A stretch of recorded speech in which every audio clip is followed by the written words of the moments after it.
Father Carlos Crespi Croce was a Salesian monk who dedicated his life to bettering the lives of others in South America. He allegedly uncovered an entire library of ancient texts that have never been explained. The legend is that during his time in Cuenca, the indigenous people started giving him gifts.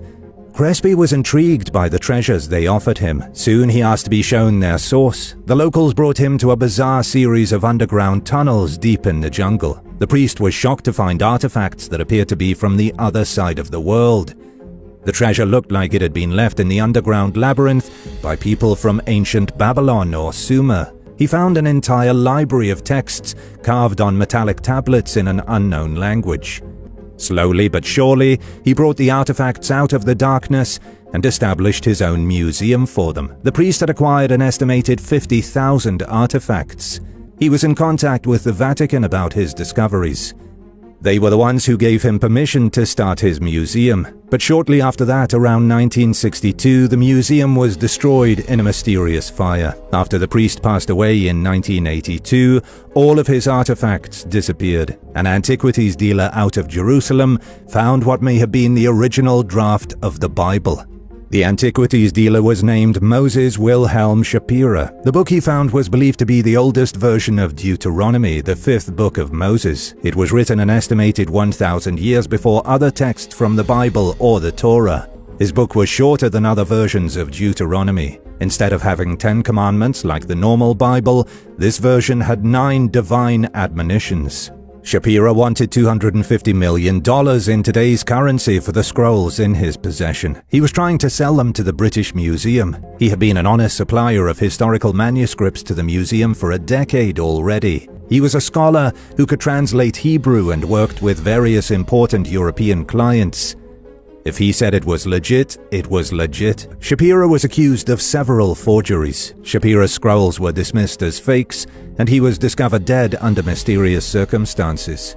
It's pretty unusual for a scholar in possession of such a legendary relic to randomly die. To make matters more mysterious, the book disappeared into thin air around that same time. There isn't a single copy left anywhere in the world. You shouldn't always judge a book based on its cover. This is a lesson a medieval assassin was counting on when he kept his secret stash of poisons inside a book. According to the cover, the book is a volume of philosophical prose by theologian Sebastio Baradas, published in 1640. But when the book is open, things get gruesome. There are no pages.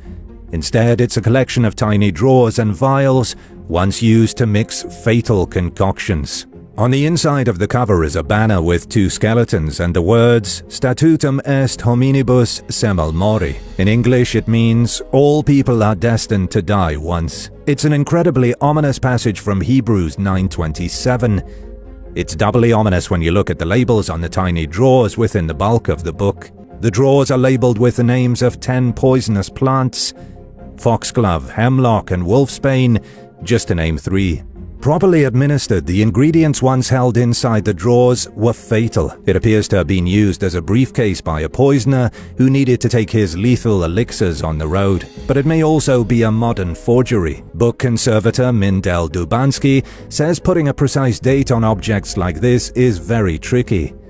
It may be composed of 17th century supplies, but there is no indication it was ever used to kill anyone. Nonetheless, the book was recently put up for sale at auction for over $10,000.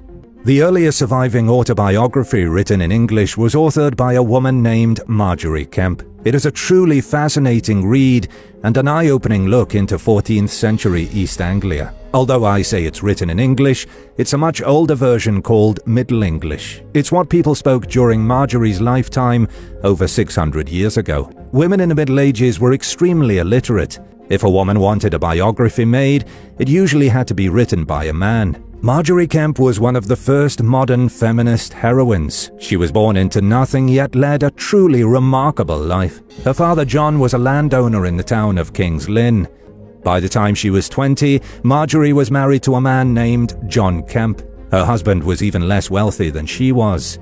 In her autobiography, she mentions the regret she had going through with the marriage. Marjorie didn't think her husband had enough money and admitted she never should have married him. She had 14 children with her husband while also running her own successful brewing business. Her book is an excellently written account of her life. It's also very cool that only a single manuscript survived the Middle Ages. There are copies everywhere now, but that's only because her book was uncovered in 1934, copied and redistributed. It was being kept in a private collection before being rediscovered. Now the original is stashed within the British Library's rare manuscript collection in London. Bram Stoker was not the first person to write a story about a vampire. There is an older book that likely gave Bram his inspiration. It's a piece of vampiric literature not largely known to people outside Ireland. The story revolves around a true, original vampire, a woman named Carmilla, who had a love affair with another woman. The novella was written by Joseph Sheridan Le Fanu in 1871.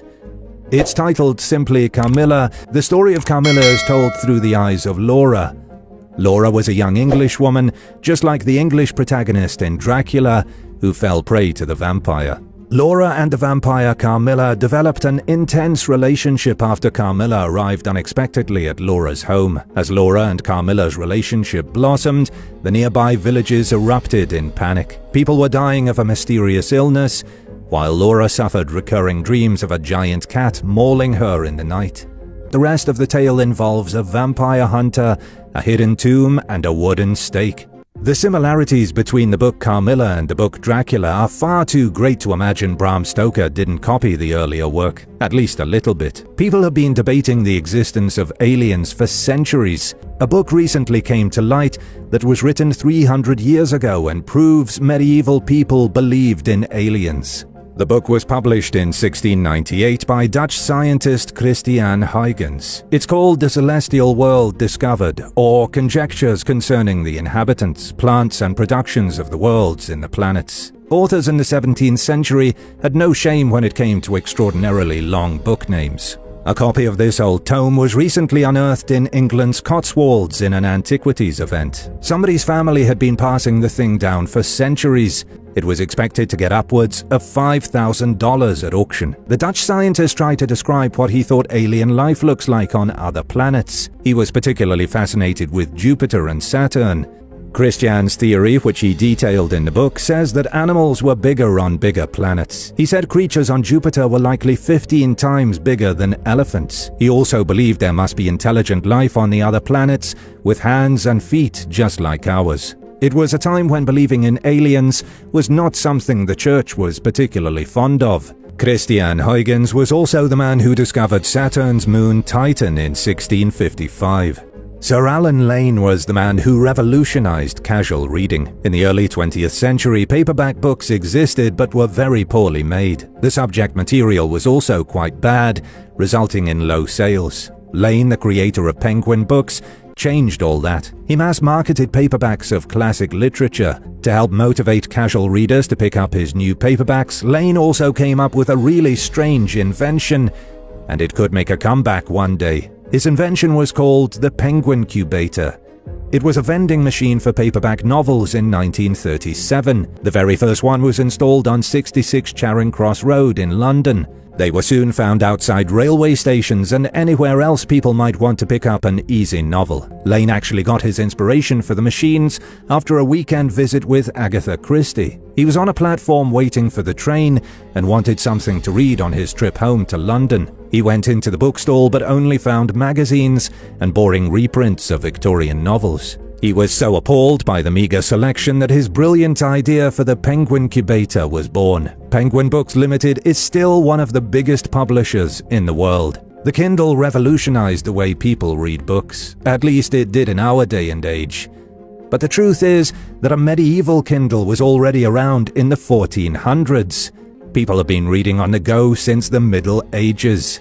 Back then, people used book coffers to take their favorite stories with them wherever they roamed. This artifact you're looking at now was recently acquired by Oxford's Bodleian Libraries. It's a rare French Gothic box that could hold several books or scrolls. It would have been lugged around like a satchel by scholars and enthusiasts of literature 600 years ago. The book box is the first of its kind to be brought into the collection at the library. It's made of wood, coated with leather and secured by a strong metal lock. It also had leather straps fixed to the sides for easy carrying. Inside the box is the image of God the Father in majesty. It was a popular image in the 15th century, believed to protect whoever carried it from evil. Of course, the box could have carried anything. It could have been used to transport money or documents, even medicine. But it was intended for books, religious books in particular. Dr. Christopher Fletcher, the keeper of special collections at the library, called it a remarkable item. He said the book coffer is an excellent example of the human habit of trying to take information wherever they go. This was the 14th century version of the text message.